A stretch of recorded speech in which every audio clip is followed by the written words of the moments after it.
Hey there, this is Beth Parrish with Inspired Riding.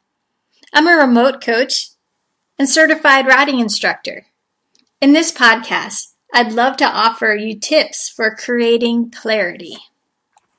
Horses thrive when they are given clear and direct signals from their riders. The best advice I can give any rider is to create a picture in your mind first, before you make any requests. If you practice visualizing enough, pretty soon you and your horse will have that beautiful connection so many riders seek out. It will look and feel flawless. You will think something, and your horse will be happy to just go for it. This is, of course, in an ideal setting, and after you've established a good relationship with the horse you're riding. Horses relax more when they know they can trust their rider. That trust is built with clarity.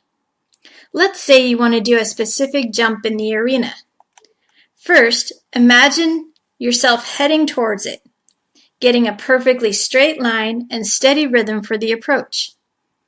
After you've taken that moment to visualize, proceed as if you've already done the jump. Then your horse can enjoy the feeling of your confidence that you know exactly where you're going and what you want to do. If for some reason you pull your horse up at the last second or turn away from the jump out of nervousness, your horse will then begin to lose some trust in you. Be sure to be confident and clear with your plan as much as possible. If you continue to visualize and then do exactly what you intend, your horse will begin to know that you are the most focused, clear rider ever. Let's explore some exercises to help you become as clear as possible. Practice visualizing an entire ride at home from start to finish. It should take almost as much time as it does when you take a lesson. Let everything feel as real as possible. Imagine checking your girth, adjusting your stirrups, the warm-up, the exercises, and the cool-down. Imagine praising your horse and feeling a wave of gratitude. Do this as many times as you can. I know I do this a lot when I'm injured or the weather doesn't allow for a ride. The best part? Your brain doesn't know the difference if it happened or not. This way you can practice as much as you like and get the benefits. So once you've practiced this, you can then do mini visualizations before any specific movement with your horse. The more you get into this habit, the more your horse will appreciate your clarity and consistency as a rider.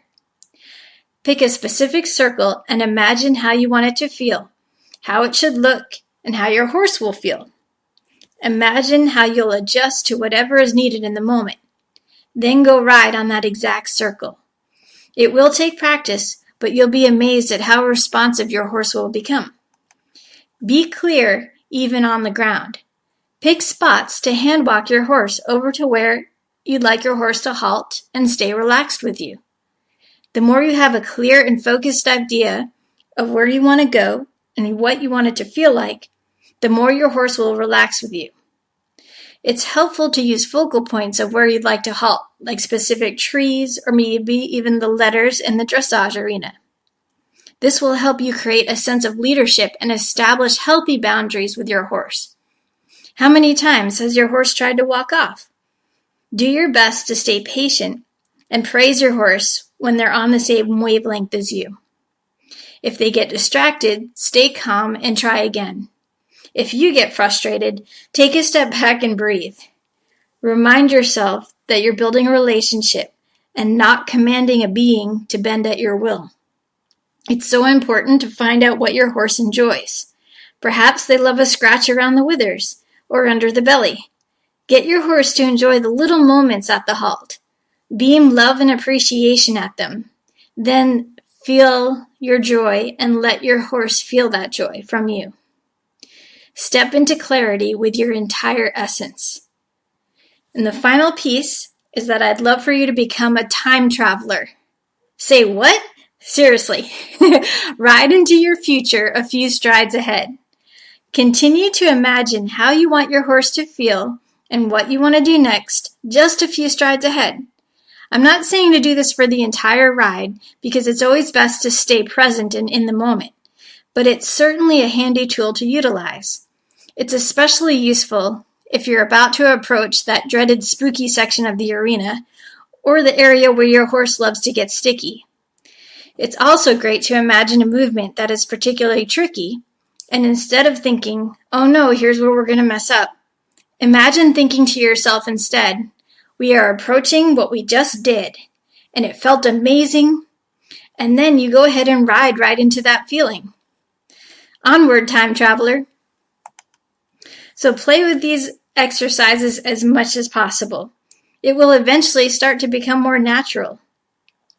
If you want to have more advice or even more practice on visualizing, I've teamed up with a certified hypnotist, and we've created a visualization MP3 for inspired riders. You can find that right on my website, inspiredriding.com. I sure hope these tips helped you, and I'd love to hear from you, so feel free to message me on my Facebook page, Inspired Riding, or you can simply email me from my website. Thanks so much, and may the horse be with you, always.